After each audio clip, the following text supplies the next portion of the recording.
বন্ধুরা, আমি হসপিটাল দিয়ে চলে এসেছি। আমার ডেলিভারি হয়ে গেছে।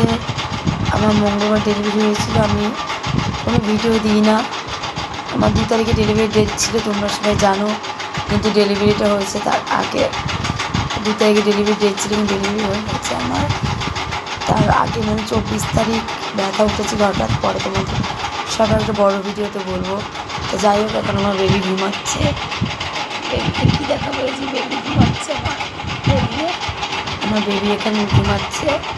তো আমার শরীর প্রচণ্ড খারাপ, নর্মাল ডেলিভারি হয়েছে, কিন্তু প্রচুর অবস্থা খারাপ, অনেক সেলাই পড়েছে। আর আমার পেট এখন প্রচুর ব্যথা করছে। আজকে আমি 3 দিন হলো হসপিটালে এসেছি। আমি 3 দিন হলো, শরীর প্রচণ্ড খারাপ লাগছে, কোমর ছিঁড়ে যাচ্ছে, একদম ঘুমায় না। সে ভোর 4টে থেকে নিয়ে বসেছে, এখন বাজে 1টায়, দেখো দুপুর 1টায়। এই শুলে আমার কোমর থেকে ব্লক হয়ে গেছে, আমি শুয়ে পড়লাম। আমার হাজব্যান্ড ওই করে রান্নার সব জিনিসপত্র কেটে রেখেছে, গিয়ে রান্না করব।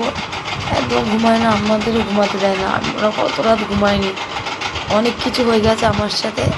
তোমাদের পরে একটা লং ভিডিওতে আমি বলবো একটু শরীরটা সুস্থ হোক।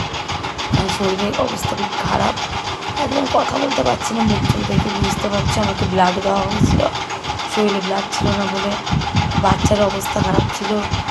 আর আমার এই আমি নাড়ি থেকে ব্যথা হচ্ছে, পেটের নাড়ি, একদম খুব কষ্ট হচ্ছে। তো যাই হোক, আমি ডেলিভারি হয়ে গেছে, চলে এসেছি বাড়িতে। 9 দিনের মতো হসপিটালে ছিলাম, 9 দিন না 8 দিন। তো এখন শরীরটা উইক, খুব দুর্বল। ও একদম ঘুমাতে চায় না, সারা রাত ওখানে বসে থাকতো, সারাটা রাত। পেট ঢুকে কী হয়েছে, রোগা হয়ে গেছে, সরু হয়ে পেট সরু হয়ে গেছে, রোগা হয়ে প্রচুর ব্লাড ভেঙেছিলো। আমার প্রচুর ব্লাড ভেঙেছে, অনেক সেলাই পড়েছে। তো চলো, এটাই বলার ছিল। আমি অনেকদিন ভিডিও দিতে পারিনি, কোনো আপডেটও তোমাকে দিইনি।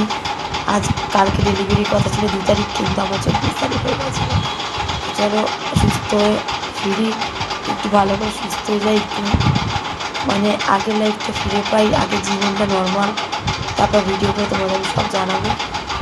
তো চলো, আজকের মতো এখানে রাখছি। সবাই ভালো সুস্থ থেকো, আমার বেবিকে আশীর্বাদ করো, আমাকেও আশীর্বাদ করে আমি তাকে সুস্থ দাঁড়াতে পারি।